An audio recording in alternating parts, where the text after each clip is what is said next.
Kinshasa na biso réalité ya banaki réalité ya banaki no Buyukite bukuyoka kaka Kinshasa na biso kin eleki partout KNB Kinshasa na biso kin eleki partout Kinshasa eleki partout mikolo neza bino pardon Jima sala yolo karatakate ya on a bien yo Jima mukende umela KNB kin eleki partout rien à dire toi na terre envié parce que kin eleki partout elosako liboso ambongo mosanto azate Céline Don Kardasha isongolo bizubai bana kin ke bana jako zape so kuta nango KNB Telema Kinshasa eleki partout Jimmy Mukendi umela KNB ko zape te so kuta nango check ovandi.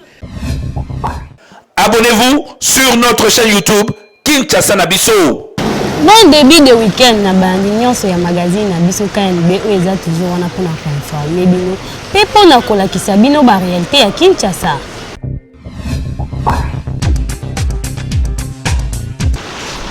La journal na biso na élément oyo 49e réunion du conseil des ministres et salemaki lelo à part situation économique, sociale et sécuritaire ni solo ya projet à loi de finances exercice 2021 pe ebetamaki bonda na reportage oyo.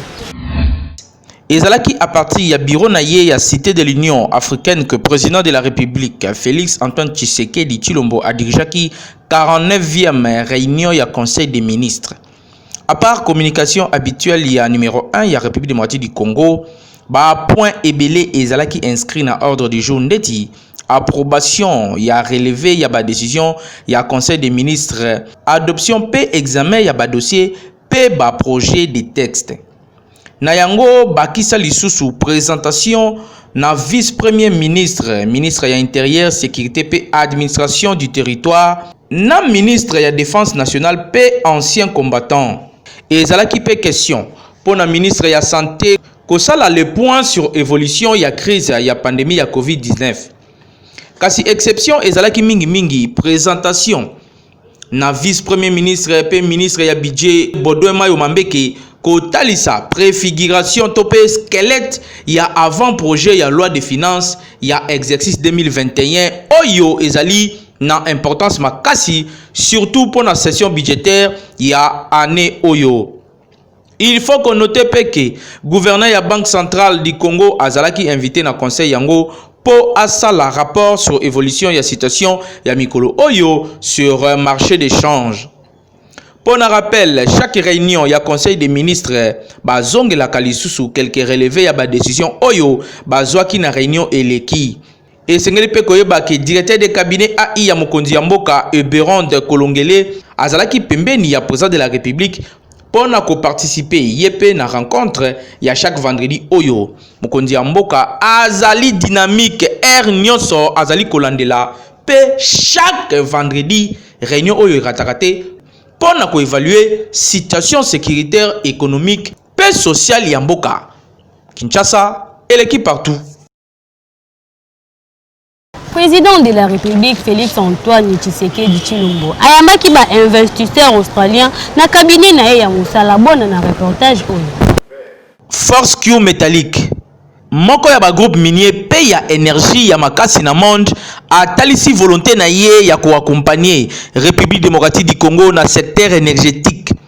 Géant minier australien oyo a commis na Kinshasa na délégation moko oyo ezali composé na 20 experts conduite na mokonzi na bango bayamba maki na mokonzi ya mboka Félix Antoine Tshisekedi Tshilombo pona kosolola na tina ya projet munene oyo hydroélectrique. Donc groupe oyo FMG azo compté ko finaliser construction pe production ya énergie électrique ya Grand Inga 1 na ba composante na ye nyonso, c'est-à-dire ko banana Inga 1 tina Inga 8. Yangonde esalaki ke basine accord mokolo ya mercredi 16 septembre 2020 oyo na présence ya mokonzi ya mboka Félix Antoine Tshisekedi Tshilombo pe ya premier ministre Sylvestre Ilunga Ilukamba à travers partenariat Oyo ba investisseurs australiens ba s'engager pe lisusu ya coproduire énergie verte ya bien Oyo ebelisaka te à partir ya hydrogène. The Congo can expect an injection firstly. Notre projet est très spécial. Nous ne parlons pas de Inga 3, nous parlons de Inga 3 jusqu'à Inga 8. Et notre objectif n'est pas de produire de l'électricité. Nous allons produire de l'électricité, mais également nous allons implémenter des grandes industries pour être en mesure de consommer cette énergie. Nous n'allons pas dépendre d'une quelconque demande, d'un quelconque nombre de clients. Et nous allons justement produire des engrais de qualité propre, nous allons produire des métaux propres, nous allons également produire de l'énergie propre. Ba étude de faisabilité est déjà disponible et tikali kaka ko mettre yango en place pour la exécution ya projet na tamoko ya mukuse pe mongo ya mukie. Très satisfait na accord yango conseiller spécial ya chef de l'état na matière ya ba infrastructure Alexis Kayembe Bampembe alobi ezalaki ndoto kasi lelo et komi kokoma matérialisé boyokaye. Vous savez que ça fait quand même plus de 60 ans qu'on parle de Inga. Et il y a eu pas mal d'investisseurs, pas mal de développeurs qui ont quand même manifesté l'intérêt pour investir. Mais il y a eu toujours des conditions. Il faut qu'il y ait les marchés, il faut qu'il y ait des collatérales, il faut qu'il y ait des garanties souveraines. Mais aujourd'hui, ce qu'ils offrent, c'est un modèle économique beaucoup très fort. Et ce qui est important, c'est comme ils ont signé aujourd'hui les MOU, ils nous ont promis que dans 3 semaines, ils commencent déjà, n'est-ce pas, les projets. Et ils ne veulent pas aujourd'hui aller chercher les off-tech, comme on les appelle, les consommateurs, puisqu'eux-mêmes amènent, n'est-ce pas, l'énergie sur place en RDC. Liboso priorité et kopesa manaba jeune congolais Oyo, bakozala sélectionné pour l'exécution ya projet Oyo, pour na kotombola pe niveau na bango na ba standards internationaux.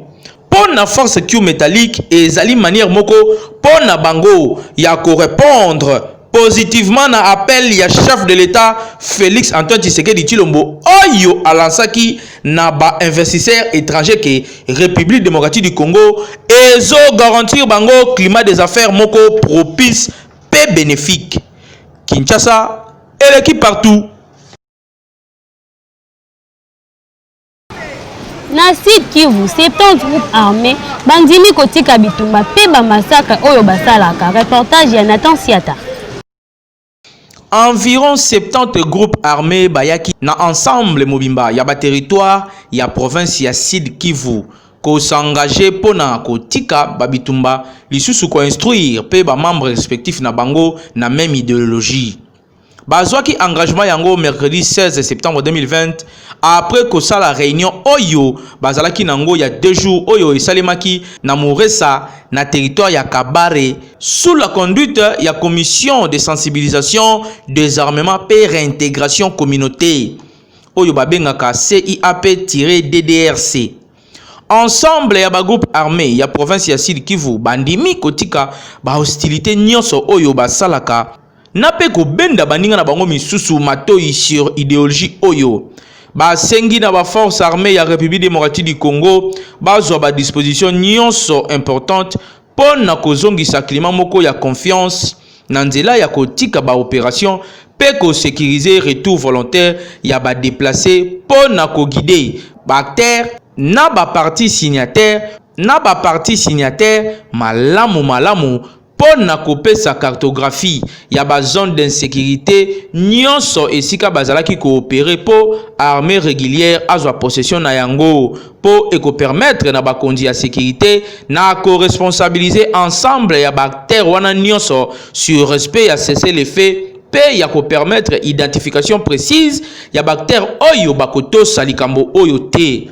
Même déclaration et so précisé peu que ba partie prenante nyonso oyo bazalaki na rencontre wana ba andimi ligne directrice oyo ezali accès na refus nyonso ya amnistie pona ba auteur ya ba crime ebele oyo esalema kuna lisusu koboya batu nyonso na ndenge ya individualité oyo akoluka ko intégrer force nationale de sécurité, c'est-à-dire ekozala selon avis ya bakonzi ya sécurité. Soki bandimi yo ozonga pe ba intégrer na armée, ekozala avis na bango selon ba préalable oyo bakotia pe ba enquête oyo bakosala sur yo.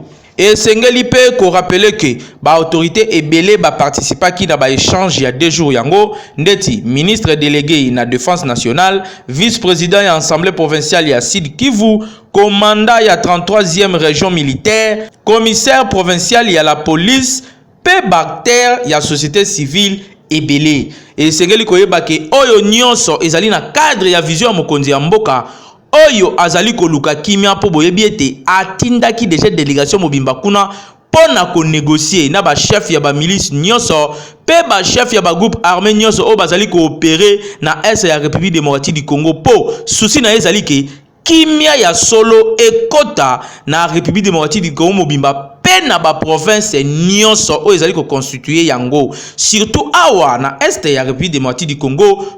Pasi eleki bato bazali kolela chaque jour, bato bazali kokufa chaque jour na yango mokonzi ya mboka alobi ete ezali décision ferme na ye ti kimia ekokota na parti est ya République démocratique du Congo ndeye akofanda kimia sino te musala na musala. Kinshasa eleki partout.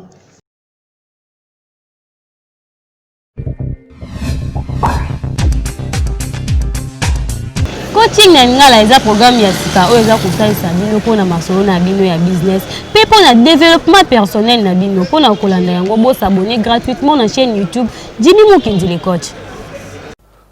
La plupart de cas na ba vie na biso tozaka na difficulté ya obomba mbongo, c'est-à-dire ngai banda na bana musala salaire na zwaka silaka et comme à la fin du mois te so ba futinga les 5 na sali ba biloko ya ndaku si to comme les 10 les 15 mbongo nyonso esili ba les 17 na komi koluka ko beta miso ba les 20 kutu koloba te tina comme les 25 mbongo e kokaka kokangisa moite mbongo esila kanga et puis mbongo tango esila kayo ezalaka te que mbongo za osila yo parce que eza mukie ezala ebele ezala ndenge nini soko zwi mbongo kaka nde baloba maboko madusu soko zwi kaka mbongo tu nyonso kei likambo ifana sala likambo ifana sala likambo ifana sala donc ba makambo nyonso oyo ifale osala esalaka que garder mbongo te.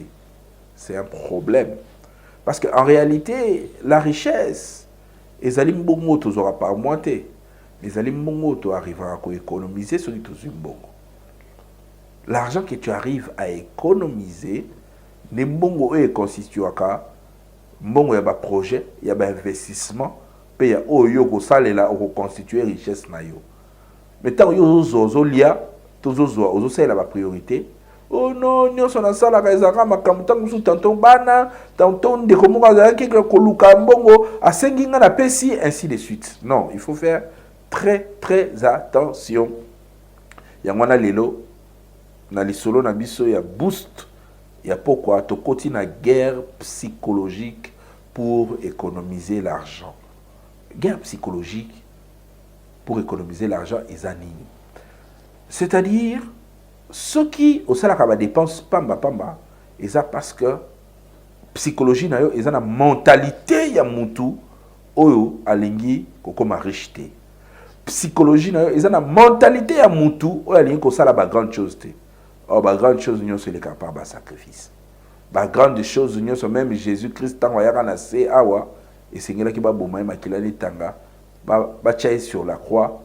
Pour sens, il y a chrétienté, la richesse ou l'argent, ce n'est pas tout ce que nous amassons, pas du tout, mais c'est tout ce que nous arrivons à épargner chaque mois, na caisse, na biso, oyoko salake, après des années, Toya kofungola to mona que je peux faire un autre projet, je peux faire un investissement na mbongo nanga ona épargnaki. Yango ana des richesses propres et je pense que avec ça nous pouvons arriver à épargner et à gagner nos vies sainement. C'était votre frère Jimmy Mukendi le coach avec le même plaisir pour vous booster et surtout vous motiver afin que vous ayez cette tonus pour pouvoir être la meilleure version de vous-même.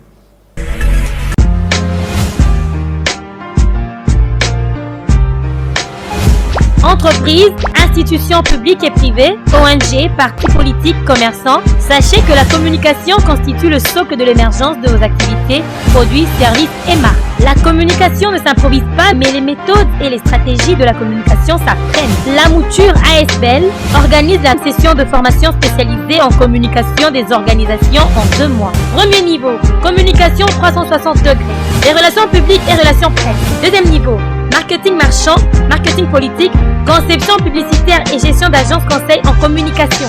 Venez apprendre les méthodes pratiques de la gestion de votre organisation avec les formateurs hautement qualifiés et expérimentés.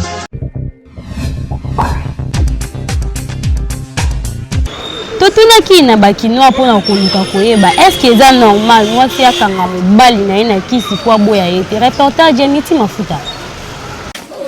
Ba jeune fille mingi lelo bakoma kosangisa bolingo na kisi, donc po mobali alinga ye mingi il faut nanu atia ye na kisi po mobali aboya ye te. Est-ce que système oyo eza normal? Eza mabe po faut que bolinga na bolingo wa nzambe wane umela me bolingo wa kisi eza bolingo wa tango moke lobi kopola boko mokabona na mabe koleka batika baluka mobali ya bolingo wa nzambe o nzambe atindeli bango comportement les hommes malamu te yo moso kekanga mobali na onda kisi wala baza basi moya bandoki yo basala rabongo ya kitoko te la baso basala rabongo batika caractère wana na lobi boyela bato oyo bazwaka bakisi bosoke nzambe sima eza kitoko te.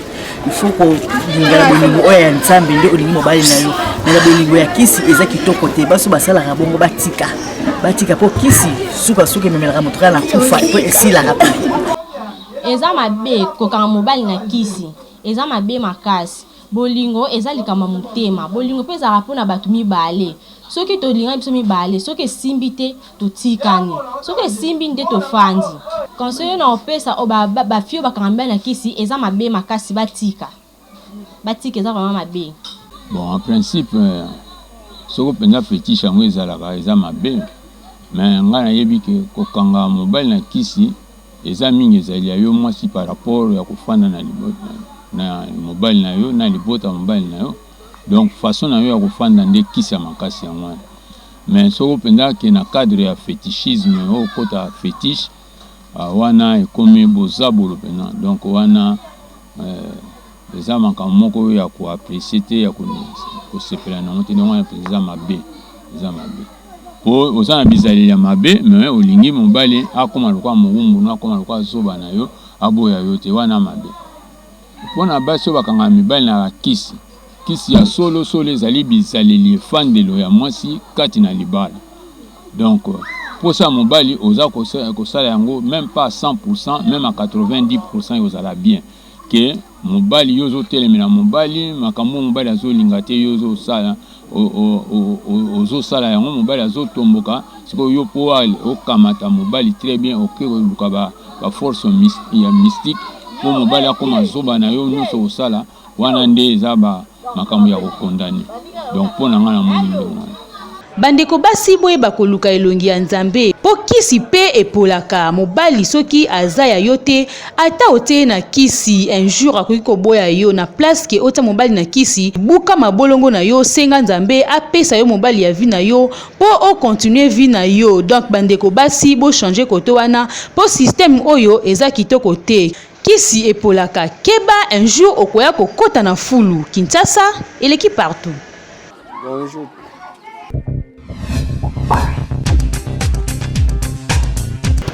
Après suspension en suite à Covid-19, l'INAFOOT a bimisi calendrier à saison 2020. Oyo coup d'envoi nango et copé ça le 10 octobre 2020. Reportage Yanathan Siata.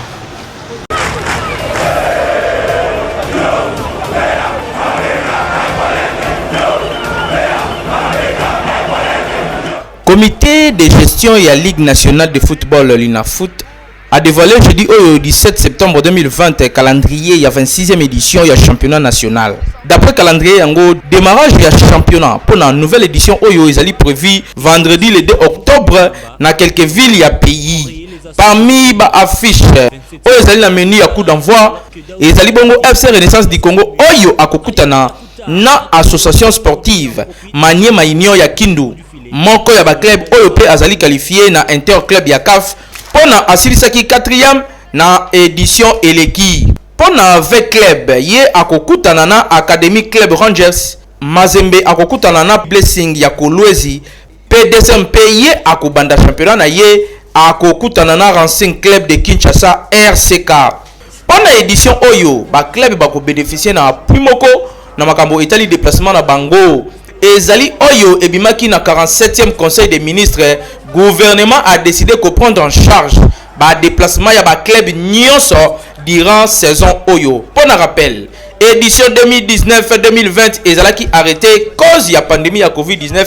Oyo etakaki mokili mobimba pe awana RDC ba mesure ezwamaki pe état d'urgence ezalaka déclaré depuis mois de mars eleki. Pe après makamwana nyonso comité ya linafutu bafandaka pe ba désignaka tout puissant Mazembe comme vainqueur ya édition wana po azalaki na avantage ya ba point pe abetaki quelques matchs en avance ke ba misusu.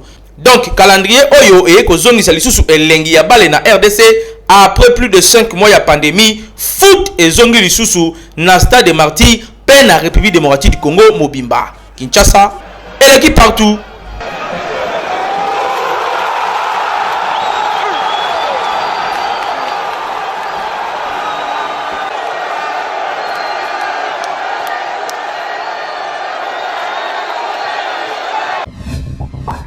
Abonnez-vous sur notre chaîne YouTube Kinshasa na biso.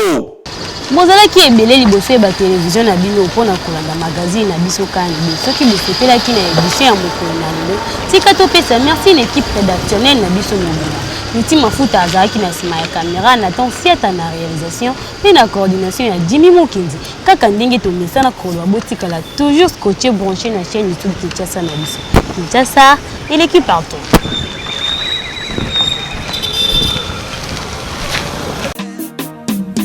Magazine,